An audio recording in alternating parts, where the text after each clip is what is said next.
Família. O que você pensa sobre família? O que vocês pensam sobre família? O que você pensa sobre mãe, sobre pai?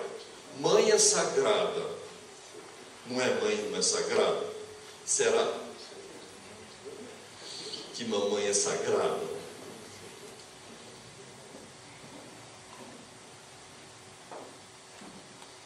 Todo mundo pode me decepcionar, menos mamãe.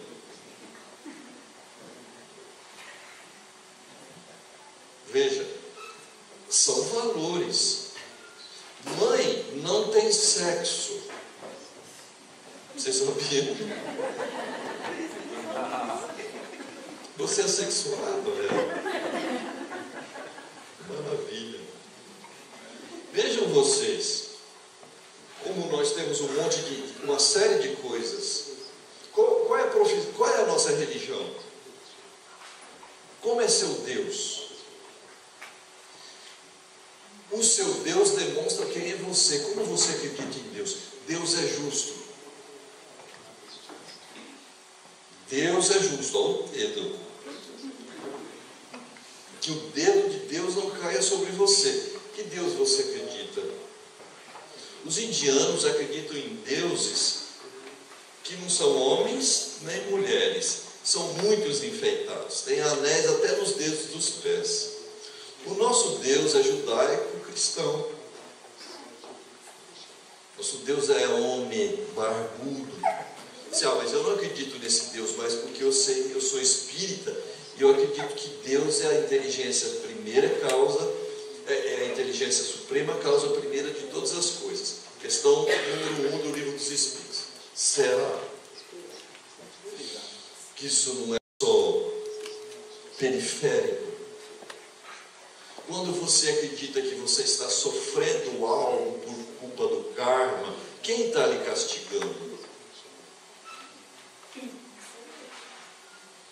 É você mesmo, mas tem uma lei criada para isso, que não foi você que criou. É uma lei divina que castiga você. Não é? Ou não é?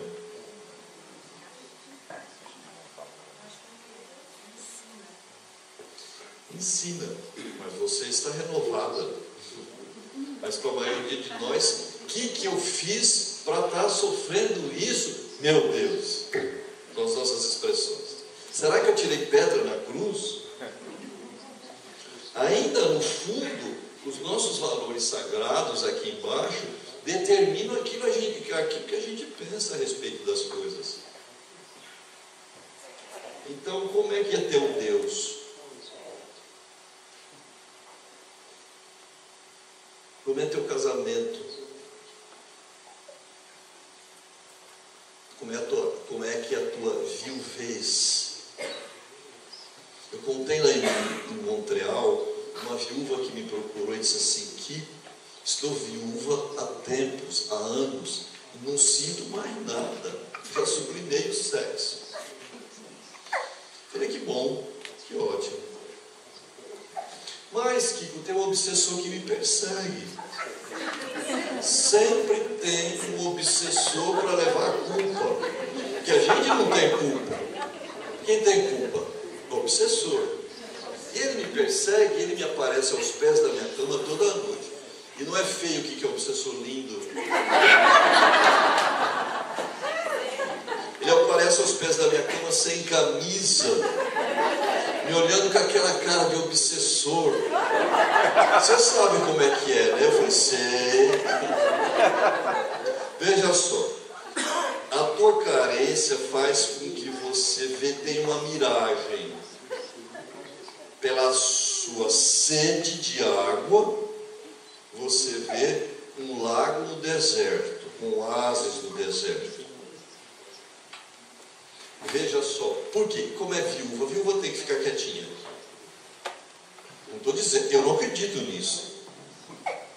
Mas os nossos valores é assim. Eu vejo lá na nossa cidade, que é uma cidade pequenininha, alguma viúva que começa a namorar, o povo ferve. Imagina essa viúva namorando.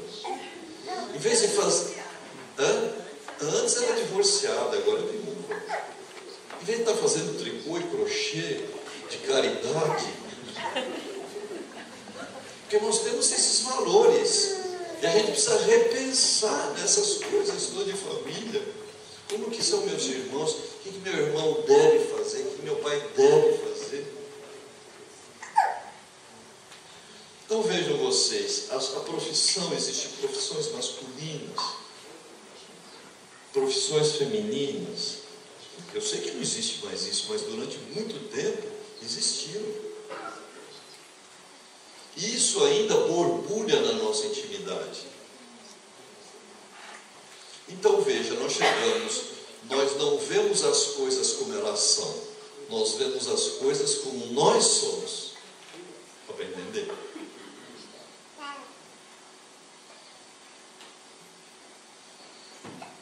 Nós vemos as coisas não como elas são, nós vemos as coisas como nós somos. Nós temos uma lente que é nossa, com a coloração nossa, e eu olho o mundo e vejo o mundo como é o meu mundo. Se nós nos conscientizássemos disso, metade dos nossos problemas de relacionamento em qualquer lugar diminuiriam muito, 70%.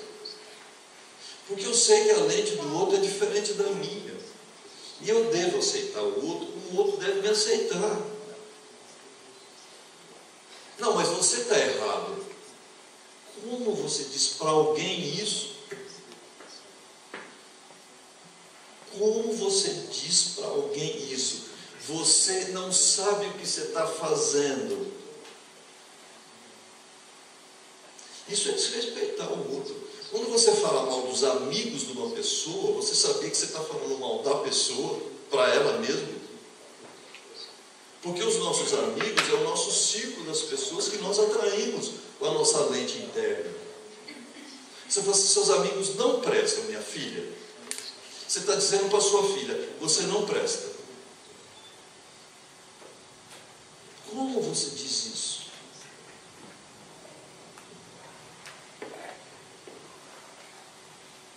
Você pode usar, assim, muitas vezes, eu tinha uma senhora, muito amiga nossa, que o marido bebia muito. Ela dizia assim, meu marido é bom, os amigos não prestam. Mas eu sei que ela estava falando do marido também. Porque meus amigos do meu marido o levam para a bebida. Ninguém leva ninguém para nada. A gente vai para o que quer. E quando não vai de imediato, mas quer ir, vai depois. Mas vai. Mesmo que desse o Papa, o Bispo e o Chico Xavier, você vai. Não encafifa, porque você encafifou. Dá para entender que tem cafifa? Você. Não. Isso é problema seu. Traduza.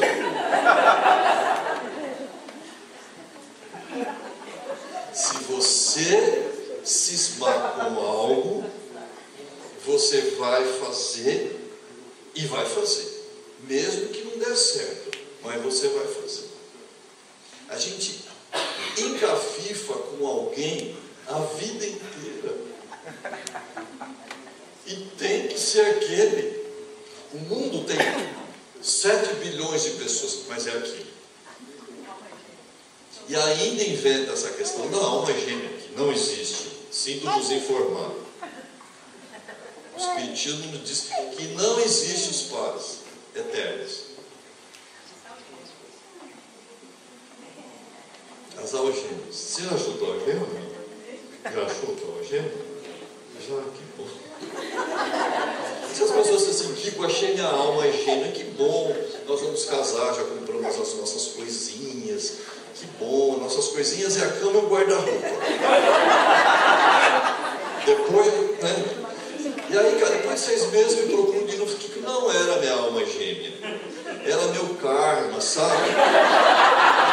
E eu não tinha notado, eu não tinha percebido. Mas veja, dos dois modos, você não assume responsabilidade pela sua escolha. Ou é alma gêmea, foi Deus que criou. Se é karma, também não é culpa minha, é de resgate do passado. parece que é uma coisa que eu não tenho nada a ver com isso. Então, você não tem autorresponsabilidade. Você assim, eu escolhi essa pessoa, mas ela não era o que eu pensava que fosse. Pronto. Não quero mais. Mas como você não quer?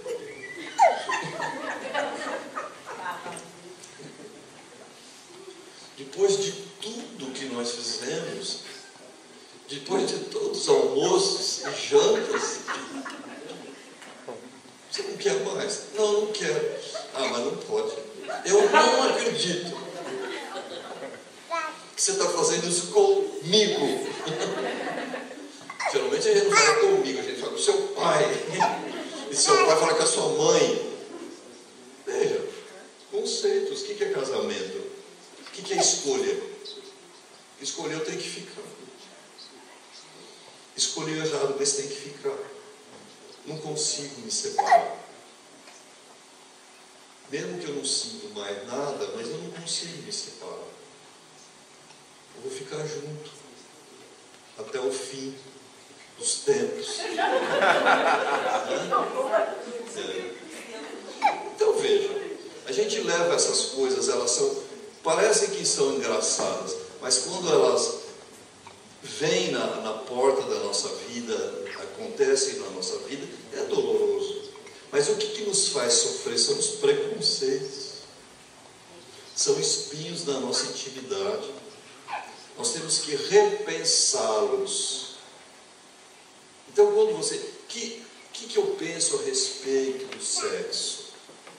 Verbaliza para alguém. Não tenha vergonha. A pessoa pode te ajudar. Pitágoras dizia assim, não posso levar a tua cruz, mas posso ajudar a levantá-la. Ninguém pode levar a sua cruz, mas as pessoas podem ajudar a levantá-la. Então veja, o que é preconceito? São essas dores que nós temos. Einstein dizia isso daí, e ele sabia bem por quê. É mais fácil desintegrar um átomo do que acabar com o preconceito. E ele, como judeu, pensava o que era preconceito.